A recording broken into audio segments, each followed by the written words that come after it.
We have quite the package to unwrap here in this episode. So, where do we begin?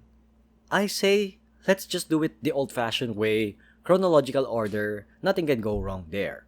So, point number one, it appears that every world that Nagara goes to is somewhat of a game or puzzle where, if completed, they get gadgets with unusual powers.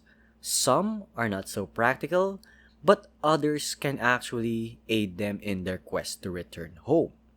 Point number two, the sensei divided the class into two groups, those swayed by her words and booba, and those who are still Nagara believers.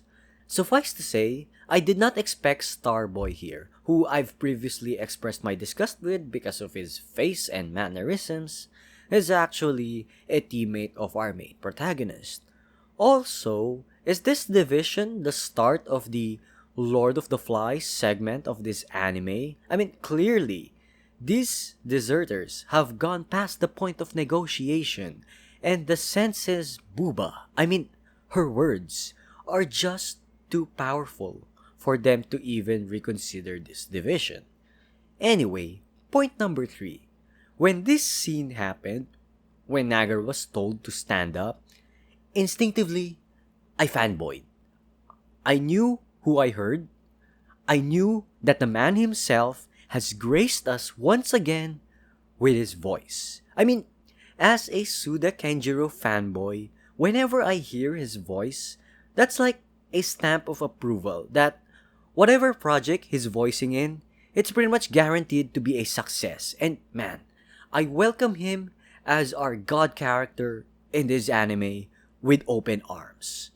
This is the best reveal that we've gotten in this anime so far. And one last point before I wrap up this episode, point number 4. It turns out world teleportation isn't Nagara's power, but rather, it's actually world creation. Now, what does this mean for us?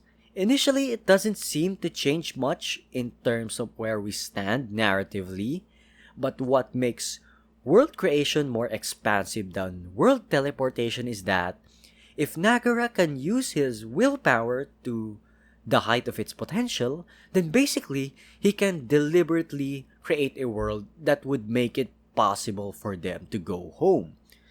World teleportation is just like a gacha game. You don't know what you're going to get. World creation, on the other hand, with enough willpower and practice, you get what you want. So, yeah, that's pretty much it for this episode. The narrative has taken a sharp turn, a bold strategy from Studio Madhouse. So let's see how this pans out for them in the long run. And as always, I thank you all for watching and see you guys next week.